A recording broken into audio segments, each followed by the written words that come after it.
বাংলার পরিযায়ী শ্রমিকদের ওপরে ভিন রাজ্যে যে আক্রমণ হচ্ছে তার খুব দ্রুত সমস্যার সমাধান হবে এ বিষয়ে আশাবাদী রাজ্যপাল। ব্যারাকপুর গান্ধীঘাটে এসে এমনই মন্তব্য করলেন রাজ্যপাল সিভি আনন্দ বোস। ৭৯তম স্বাধীনতা দিবস উদযাপন উপলক্ষে ব্যারাকপুর গান্ধীঘাটে গান্ধীজির স্মৃতিসৌধে শ্রদ্ধা জানাতে উপস্থিত হয়েছিলেন রাজ্যপাল সিভি আনন্দ বোস।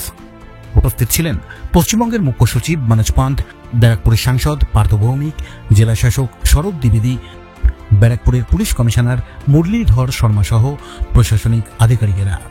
প্রথমে রাজ্যপাল গান্ধীঘাটে উপস্থিত হয়ে দেশাত্মবোধক গানের অনুষ্ঠানে অংশগ্রহণ করেন।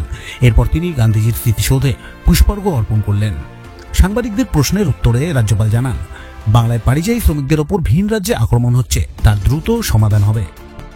এ বিষয়ে তিনি ১০০% আশাবাদী।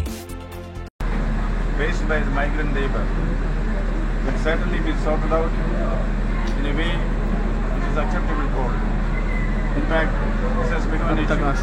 The authorities concerned are apprised of that. I'm sure that a fair solution will certainly come. Sir, they are being designated as being Bangladeshi and being tortured by the police in other states. What will you say? রাজ্যপালের এই মন্তব্যকে স্বাগত জানিয়েছেন ব্যারাকপুরের সাংসদ পার্থ ভৌমিক।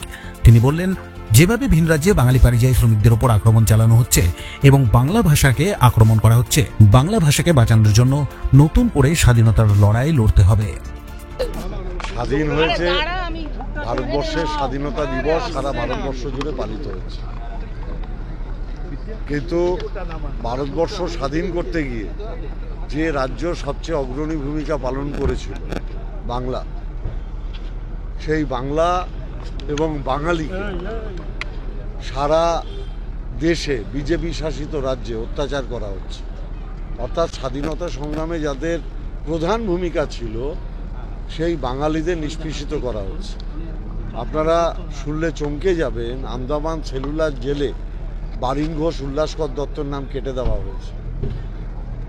বাঙালিকে বিভিন্ন জায়গায় বাংলা ভাষায় কথা বললে বাংলাদেশি হিসেবে চিহ্নিত করা হচ্ছে।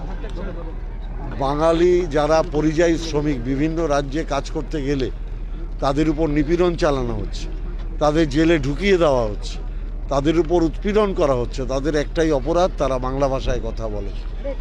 তাই আমার মনে হয় আজকে যেরকম স্বাধীনতা দিবস আমরা উদযাপন করছি, পালন করছি, ঠিক তেমনি বোধহয় বাঙালি কিংবা বাংলার আবার একটা স্বাধীনতার লড়াই লড়তে হবে নিজেদের ভাষার জন্য, নিজের ভাষার সম্মান রক্ষার্থে, নিজের ভাষার লোকদের রক্ষা করার জন্য। রাজ্যপাল বললেন যে এই সমস্যা খুব দ্রুত সমাধান হয়, কিন্তু কেন্দ্রীয় সরকার তো কোনো উদ্যোগী হচ্ছে না। আমি রাজ্যপালকে শ্রদ্ধার সাথে সম্মান জানিয়ে বলছি, উনি যে আশাবাদী সেটা আমার ভালো লাগছে, কিন্তু যাদের ভরসায় উনি বলছেন তাদের দেখে বাংলা তথা বাঙালির মানুষের কোনো আস্থা নেই। ব্যারাকপুর থেকে তপন রায়, ব্যারাকপুর টাইমস।